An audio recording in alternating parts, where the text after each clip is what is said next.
Today we're going to cover a topic really briefly that I get asked numerous times, and I'm sure if you've been to Home Depot or Lowe's, you've come across this as well, or you probably even had these people come to your door at your house, but it has to do with solar panels.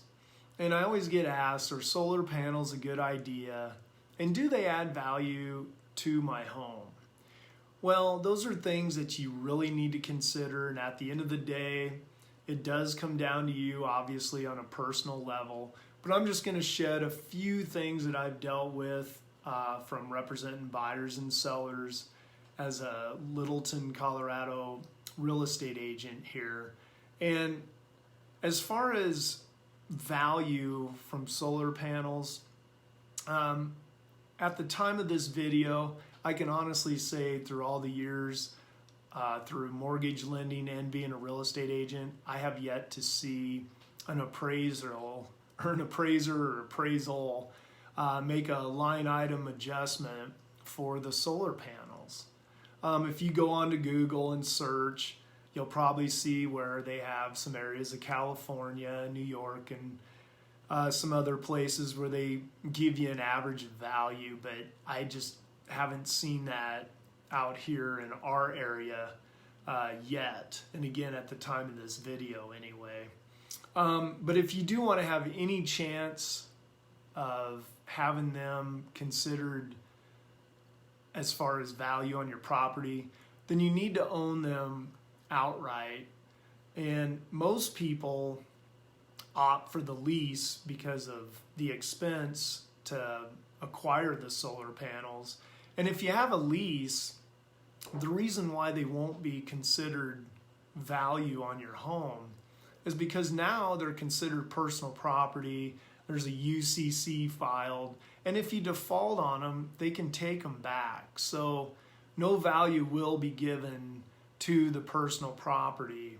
But if you own them outright and with some other layers of things you do, you might be able to get a little value on them. But again, if you're leasing them, there's no possibility of doing that, and especially with Fannie Mae and Freddie Mac. Now, the other thing on the lease that I'm going to bring up is if you're going to put solar panels on your home, you need to remember that if you still have that lease at the time that you list your house, the new buyer, they have to get approved and assume that current lease.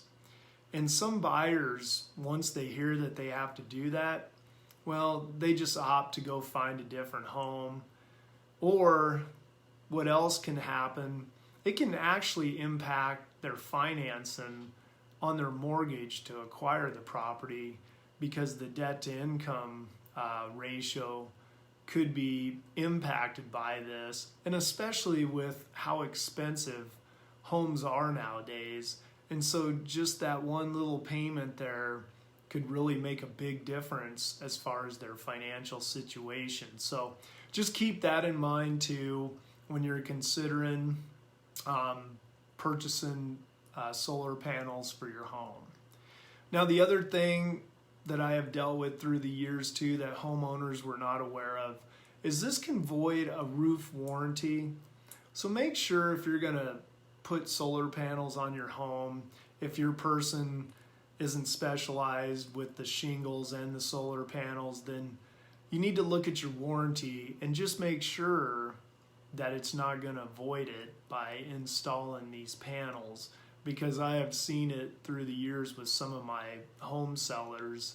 And anyway, that's why I wanted to bring it up here so you can do your homework up front.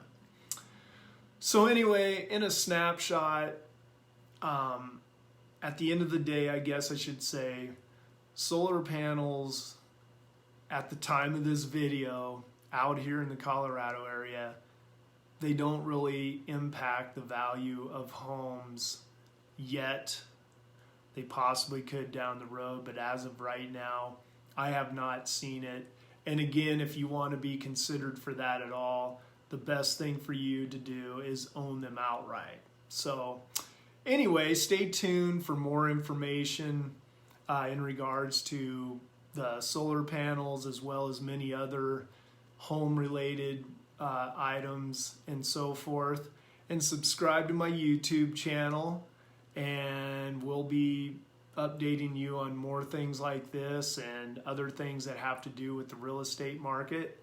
Anyway, I hope you found this information beneficial. Feel free to reach out to me anytime. I'd love to talk to you about this or any other topic, and I hope you have a great day.